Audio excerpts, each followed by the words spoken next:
Tadi bertanya, saya dari Pontianak, Masya Allah, Pontianak, Kalimantan Barat. Salat yang paling baik adalah di awal waktu, tapi bagaimana jika mengurus bayi pada waktu salat masih rewel, belum bisa diletakkan atau ditinggalkan untuk salat tepat waktu? Jika dipaksa buat salat tidak bisa khusyuk, bagaimana solusinya? Apakah tidak masalah jika salatnya telah selesai dengan bayi walaupun sampai 1 jam atau lebih? Begini, kalau kita melihat hadis, itu ada sebabnya. Sebab yang melahirkan hadis itu disampaikan namanya asbabul wurud. Ya.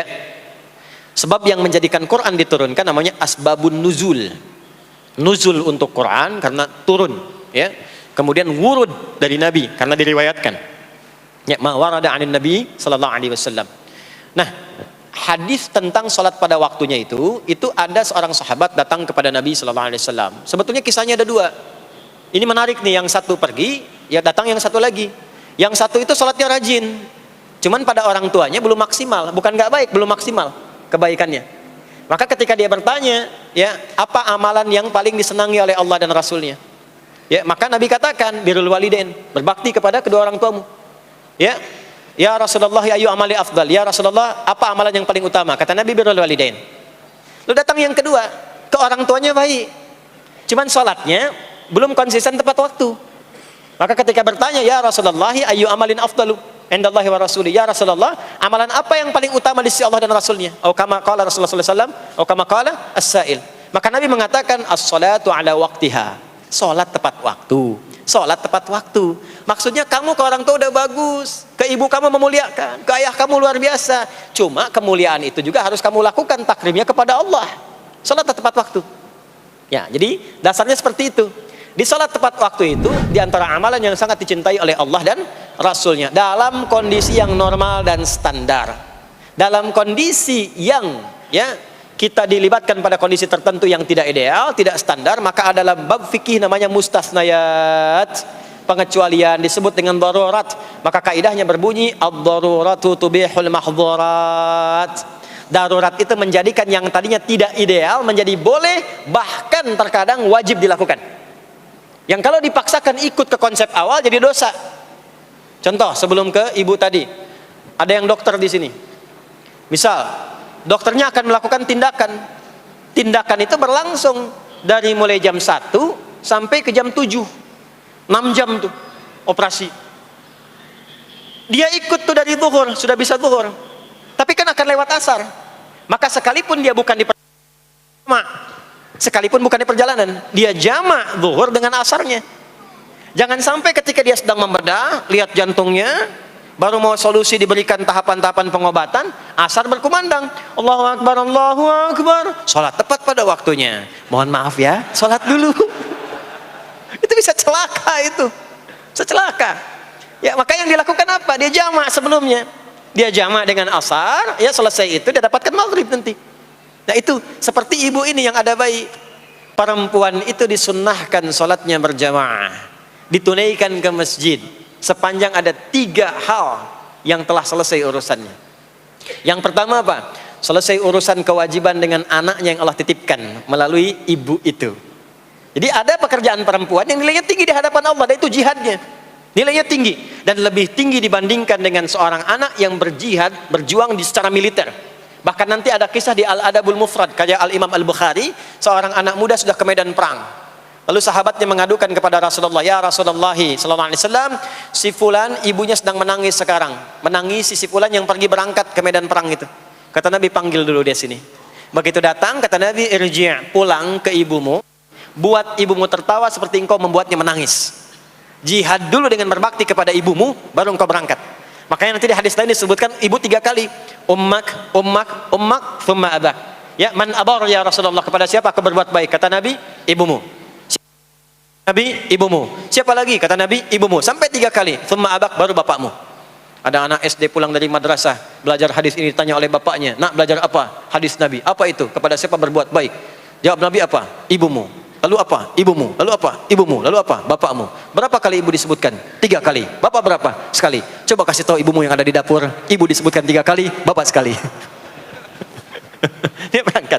Jadi 3 kali, kenapa 3 kali disebutkan? Konfirmasi ditafsir oleh Sayyidina Ali bin Abi Thalib karamahullahu wajah. Kata Sayyidina Ali, dan beliau jenius, termasuk jenius matematika. Sayyidina Ali bin Abi Thalib buka kitab namanya Al-Jawahir karya Syekh Tantawi Jauhari. Di kitab jilid yang terakhir itu ada tentang kejeniusan Sayyidina Ali yang memecahkan masalah matematika dengan pendekatan Al-Quran. Saya balik ke yang tadi.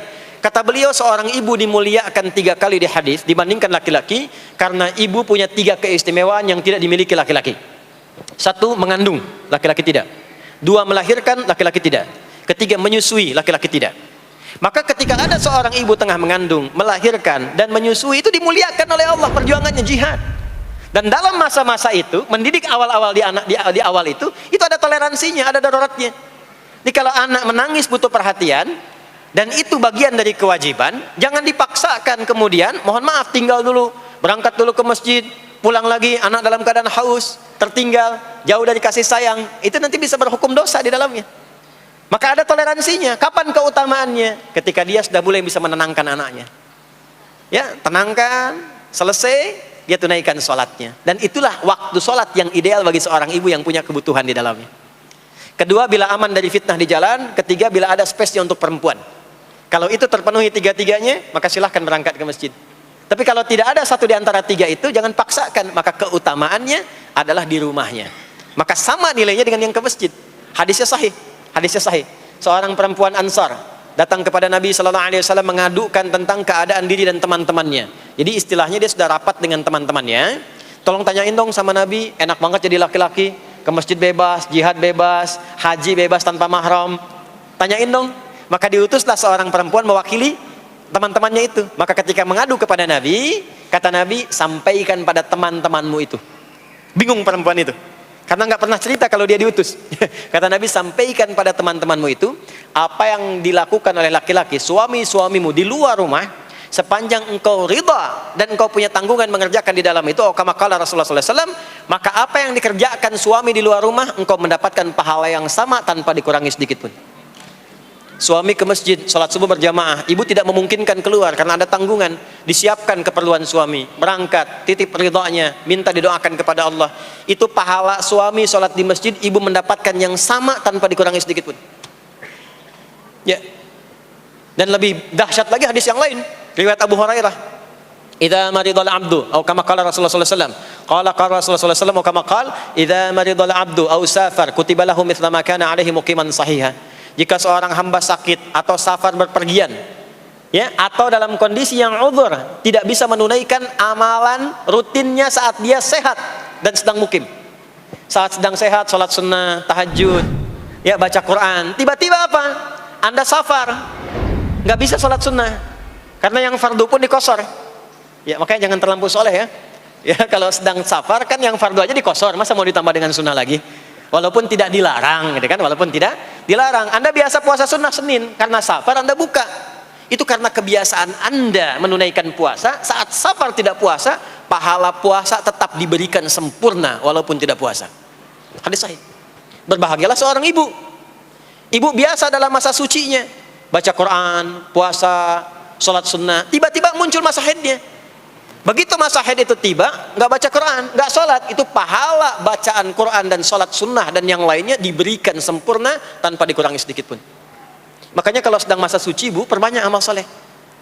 Perbanyak, sebab kalau sudah tiba masa menopause, tuh, sudah normal lagi, seperti laki-laki. Kenapa nanti ada masa haid? Ada toleransi di situ, ada kemuliaan. Nanti di bab perempuan dibahas secara terpisah.